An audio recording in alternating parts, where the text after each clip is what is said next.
La Corte ha tomado una nueva decisión que nos pone en una situación de gravedad institucional. El bloque de diputados y senadores del Frente de Todo va a hablar hoy de golpe institucional, ya lo hizo a través de un comunicado.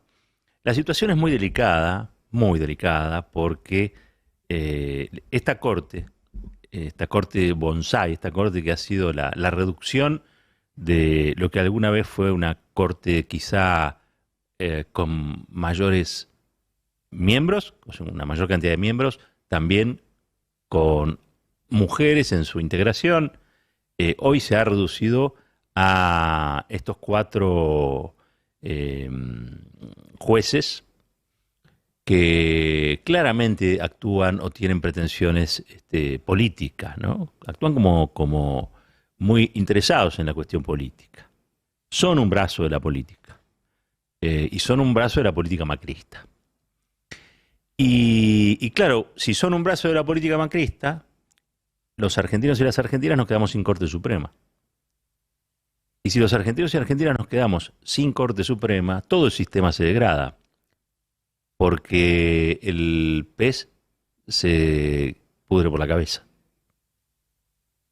La Corte tendría que tener, o tendría que fungir de tribunal ejemplar. Todos los jueces, los de menor jerarquía, tendrían que aspirar en su carrera a llegar a la Corte, ¿no? Y esto que hoy ocurre, esto que pasa, yo creo que desanima a muchos. Desanima a muchos incluso a hacer justicia como corresponde. Digo, brindan un pésimo servicio de justicia. La justicia debería hacer alguna autocrítica, o sea, o el Poder Judicial debería hacer alguna autocrítica que no sea el funcionamiento corporativo constante sobre qué hacemos o qué hacen con la gente que va a los tribunales a buscar respuestas a preguntas que no tiene, soluciones a conflictos que no puede resolver por sí misma, pleitos. Y para eso están los profesionales del derecho. Pero los profesionales del derecho están a veces muy ocupados en su ombligo, sacando la pelusa en el ombligo. Y también hay un problema, son todos fachos, o una gran mayoría. El todos acá sería horriblemente injusto. Cuando uno ve la película 1985 y están tratando de integrar el equipo de fiscales y aparecen nombres, detrás de cada uno de esos nombres aparecía, sí, pero es un poco facho. No, pero ese es bastante facho. Ah, no, pero ese es recontra facho. Bueno, harían bien en mirarse al espejo en el Poder Judicial, porque algo tiene que suceder ahí. Hay que democratizar esa mugre. Y esa mugre tiene en esta Corte Suprema un paraguas para no limpiarse nunca. Esta Corte Suprema lo que acaba de hacer es intrometerse en asuntos de otro poder del Estado, que es el Poder Legislativo, ordenando incluso cómo deben ser los bloques políticos, porque a ellos no les gustó cómo se resolvió y a pedido de Luis Juez, que presentó un amparo, así como le permiten sacar dólares a algunos a través de amparos, bueno, a Juez le cumplieron el sueño húmedo de incorporarse al Consejo de la Magistratura en representación de Juntos por el Cambio. Y la verdad es que esta intromisión nos pone en un estado de alarma, porque es evidente que están jugando a presidir. Es evidente que así como se hicieron con la presidencia del Consejo de la Magistratura, ahora también van a hackear el movimiento de otro poder del Estado, en este caso el legislativo, donde se hace fuerte la archienemiga del macrismo, ¿no? Que es Cristina Fernández de Kirchner. Ahora, en esta vocación por perjudicar a Cristina, nos terminan perjudicando a todos y a todas. Y eso en algún momento el pueblo, la sociedad, como quieran llamarla, va a tener que hacérselos sentir, los va a tener que anoticiar a estos supremos. ¿Sí? Porque son unos supremos canallas. Porque saben que lo que están haciendo lo único que trae es deterioro institucional, trae desazón política, trae frustración colectiva. La gente está muy angustiada, la gente salió de una pandemia, está con la economía al cuello. Y estos personajes están siempre ocupados de dos cosas, la platita y el poder. Entonces, Es hora de que empecemos a visualizar en este tipo de movimientos algo más grande. Miren, la Argentina tiene una historia donde muchas veces se dieron conjunciones paradójicas, ¿no? Por ejemplo, hablar del fraude patriótico. ¿Cómo? Sí, en la Argentina existió el fraude patriótico, que era una manera legal de hacerlo ilegal. Y alguien que me escuche y quizás no esté tan empapado en estos asuntos dice, ¿cómo? Si es ilegal, entonces no es legal. No, no, pero esto es la Argentina. Donde lo único que sí ha sido modificable por ahora es la ley de gravedad, pero el resto de las cosas son opinables. Miren, el fraude patriótico era que los conservadores no querían la ley San Peña, ¿no? La del sufragio obligatorio, secreto, pero tampoco tenían ganas de pagar el precio de derogar una ley democrática de esas características, ¿no? Que es la que hoy está vigente. Por lo tanto, inventaron una fórmula por la cual se seguía cumpliendo con la ley San Peña, pero se suprimía lo de secreto. ¿Por qué? Porque era voz cantado, era voto cantado, o porque te pasaban a buscar con un camión, te subían al camión, pues eras peón en tal o cual lugar, eras cocinera en tal otro lugar, te subían a un camión y te llevaban a votar. Y tenías que decir en boche a quién ibas a votar. Y si votabas en contra de los caudillos conservadores, entonces te desaparecía la libreta. Porque en general la libreta se la quedaba el patrón, el caudillo.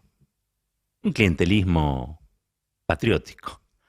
A eso se llamó el fraude patriótico. Eso existió, fue la argamasa institucional de la década infame, y siempre digo lo mismo. Si esa década hubiera sido buena, como dicen los liberales, al estilo Macri, o Milei, o cualquiera de ellos, entonces ¿por qué le decimos infame? Hubiéramos dicho la década ganada, no la década infame.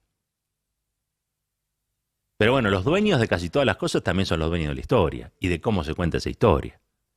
Y por eso van debilitando a generaciones, porque a esas generaciones que van surgiendo les quitan el pasado.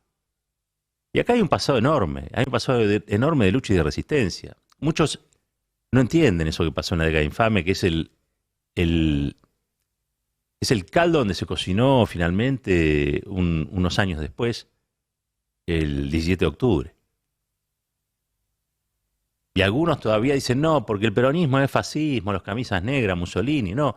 El peronismo es la dignidad de un pueblo que dijo, yo no quiero que nunca más me arreen como ganado, o me tengan en la miseria, o me paguen con comida. Eso fue el origen del peronismo, no fue Mussolini, ni los camisas negras, ni la marcha sobre Roma. Yo no entiendo, pero bueno, insisto, los dueños de casi todas las cosas también son los dueños de cómo se cuenta la historia. Entonces aparecen ahí unos personajes que son los que habitualmente repiten las onceras, que otros repiten, y eso se va instalando como verdad absoluta. Decía, este es el país del fraude patriótico, pero ahora estamos armando un nuevo artefacto raro, que es el de la justicia proscriptiva. Tenemos un poder judicial que en vez de ser justo, es injusto. Un poder judicial que en vez de velar por el equilibrio, trabaja para el estrépito, trabaja para generar lío, trabaja para una fracción liderada por un empresario como Mauricio Macri, que quiere volver al estilo Trump a ser presidente a cualquier costo. Claro que los costos de Macri, ustedes lo saben mejor que yo, siempre los terminamos pagando nosotros. Siempre los terminamos pagando nosotros. Pero saben también, y desgraciadamente cuenta con cómplices en otros espacios políticos, Macri, que el gran impedimento para que él sea presidente, vuelva a ser presidente, es que Cristina decida involucrarse en modo personal en la campaña próxima y organice, como ocurrió antes, la posibilidad de derrotarlo como sucedió en el 2019. Es decir, Macri le tiene miedo a Cristina. Y por eso manda a este grupo de tarea judicial, ya no es una Corte Suprema, esto es una opinión, les digo por las dudas, Esto no es una cosa, es un grupo de tareas macrista. Y los manda a ellos a activar una serie de causas importantes en todo este periodo que va a ser la previa electoral, para que entre otras cosas se ensucien a Cristina, para que le hagan bajar los brazos, pero no tanto a ella, sino a los que siguen a Cristina. A ustedes les habrá pasado, hay un éxodo de la política, la gente está muy cansada de hablar de política. Nos juntamos los que estamos muy interesados, pero en líneas generales se evita hablar de política. ¿Por qué? ¿Ustedes creen que son gratuitas las imágenes de un tipo disparándole en la cabeza a Cristina? La gente tiene miedo. La gente no quiere decir que va a votar a Cristina. La gente no... Es más, hasta se empieza a plantear si es que Cristina tiene que ser candidata o no tiene que ser candidata. Porque hay todo un espacio político, que es el espacio oficial, que también debate y duda, porque hay otros proyectos, otras, permítanme, yo no quiero ofender a nadie, ¿no? Pero otras aventuras personales, de tipos que después sacan el 5% de los votos, pero que bueno, hablan como si fueran los dueños de la cancha, de la pelota, de las tribunas. Y eso es un problema grande, porque el sistema no duda. Macri no duda. Macri tiene clarísimo cuál es el peor inconveniente que se le puede presentar. Que la mujer que lo hizo hocicar, que la mujer que lo derrotó en el 2019, lo vuelva a derrotar ahora, en el 2023. Y eso hay algunos que dicen que son peronistas o que son del Frente de Todos, que están dentro de este espacio, que no lo entienden. Y es un problema, porque a la larga, si no se entiende rápido, probablemente lleva a una nueva frustración. Esta justicia proscriptiva tiene un único fin, que Cristina no pueda competir. Por eso cuando dicen, Cristina quiere ser candidata, no quiere decir, no, mire, primero que nada, hay que tratar de remover los obstáculos para que Cristina sea candidata. Y eso no depende exclusivamente de Cristina. Eso depende de los gobernadores, de los senadores, de los diputados, del propio presidente Alberto Fernández. Digo, de todos depende. Cada uno tiene una pequeña cuota de poder. Alguna vez lo escuché a Navarro decir que eran sumas de debilidades. Bueno, esas sumas de debilidades se suman y generan algún tipo de fortaleza. Pero para eso no hay que dudar sobre cuál es la salida. Porque el que está armando el escenario para el año próximo es Macri. Y lo está armando de manera tal que Cristina no pueda ser candidata. Entonces, yo me acuerdo que Perón le decía a esa peonada que constituyó, como que no, y creo que buena parte de los grasitas o de los descamisados, cuando esos mismos patrones que defendían el fraude patriótico, esos caudillos conservadores, le impedían ir a votar a alguien porque sabía que iba a ir a votar a Perón, pero les decía, bueno, salten la tranquera. No tengan miedo. Salten la tranquera. Porque así como no puede existir el fraude patriótico, tampoco puede existir la justicia proscriptiva. Y tampoco puede existir una Corte Suprema que sea de un partido político en especial.